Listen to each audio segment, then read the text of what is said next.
Let's show you how the fakers make their money. What we're going to do is we're going to fake a provenance. So what do you mean by provenance?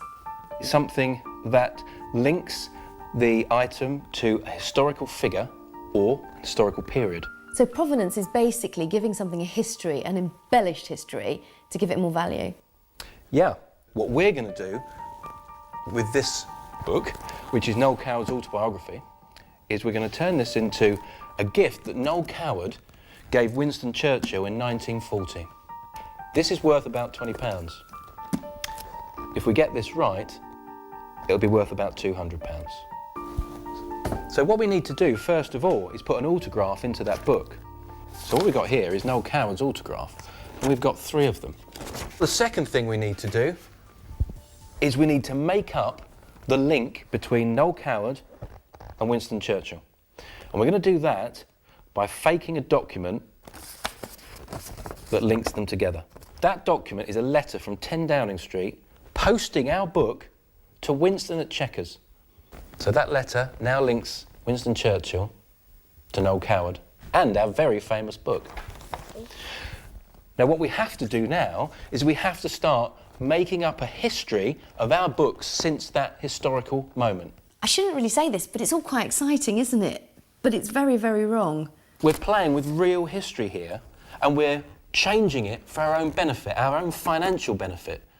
Now, the worst part about that is I think the minute you start trying to change history, you're taking quite a lot away from the truth.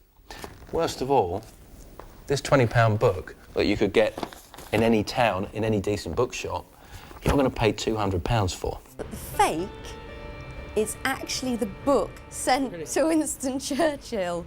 Really? Someone we'd head down as a banker.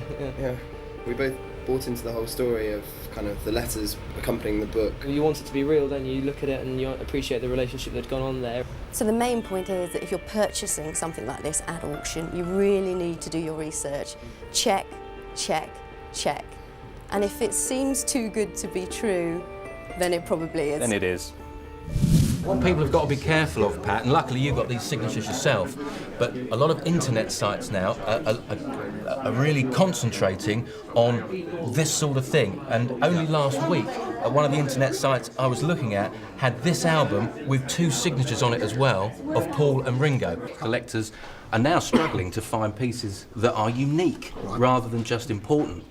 So if I said £1,200 to £1,500, I think there's a fair chance it could easily go through the roof, because it could be the one thing a collector hasn't got that no one else has either.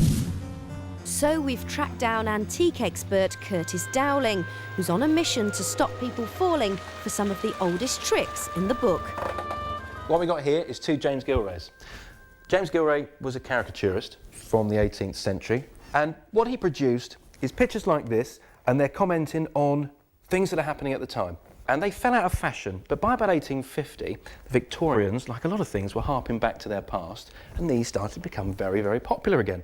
So these were reprinted by Bone in 1851. So they're about 150 years old.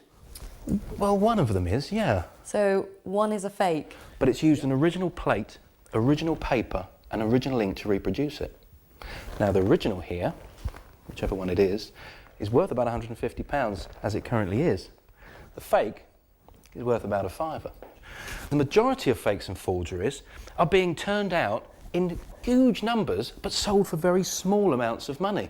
The fake here, for example, is a print, and the guy sat in front of EastEnders and coloured this in.